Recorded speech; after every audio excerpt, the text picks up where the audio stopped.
this is the practice of seeing the best in each other. So just practice with me, put your hands together. And I want you to say the following sentence with me. Say with me, the highest in me bows to the highest in you. May this be the happiest day of your life. And the other person says, how wonderful.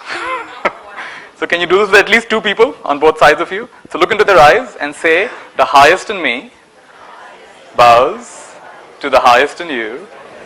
May this be the happiest day of your life. And do it one more time with somebody else. The highest in me bows to the highest in you. May this be the happiest day of your life. Beautiful.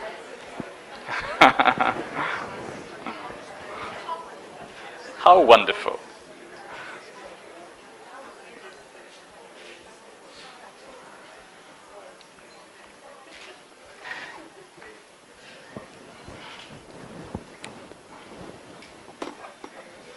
All right, wonderful. So, the very simple practice of waking up in the morning and deciding that the best in me will find the best in the other. The meaning of Namaste is that the divinity in me bows to the divinity in you. The truth in me recognizes the truth in you. Who are we actually? Are we just our roles and responsibilities? Are we just the surface? Or is there something deeper? Like a lotus on the outside doesn't look that spectacular. But as the sunlight falls and it opens up, blossoms into something really extraordinary. Right? So as the sunlight, of course, represents attention. And the warmth of the sunlight represents love, care, goodwill. So when I shower my attention and my goodwill on someone, whoever it is, they start to blossom. And their best qualities come out. I remember a few years back teaching in prison. It was a juvenile delinquent home. And at the end of it, we gave them cake. And they all stood very neatly in line and they came and took the cake. And then we ran out of cake. We didn't expect there'd be so many. They were sharing the cake. And the warden came to me and said, first of all, they're never so organized. And second, they never share the cake. In fact, they would get into line and take extra cake, right? But because I saw the best in them, they began to see the best in themselves and each other. So what we see in others evokes the best in others. The cell phone rule is very fun. Whenever the cell phone rings today, and I hope it does, you got to practice this. We're going to stop what we're doing. We'll take a deep breath. Are you going to take a deep breath? Smile and say with me, how wonderful.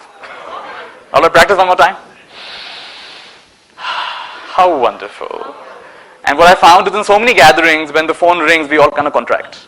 How can one little phone contract an entire group of people so easily? No, we cannot let outer events determine our happiness. Our inner state of being will determine what happens on the outside. So we take back the remote control of our own happiness. We're going to practice this today. I want you to practice one thing that I do most mornings. And I want you to just put your fingertips together like this. It looks a little bit like a lotus flower. And I want you to imagine you've just woken up in the morning and you're going to open one finger at a time, like a petals of a lotus. You're going to think of 10 things you're thankful for in your life. All right, so go ahead, close your eyes. And one by one, open the petal, think of something you're thankful for, and mentally say, thank you. And do this for all 10 fingers.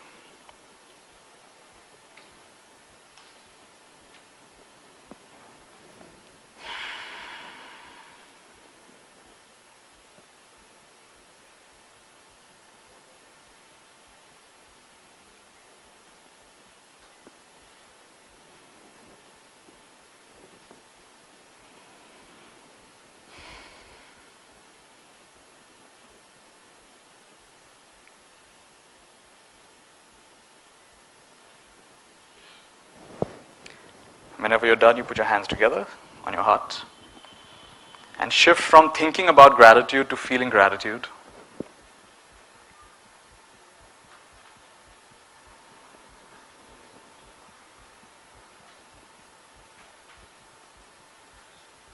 Let's all take a nice deep breath.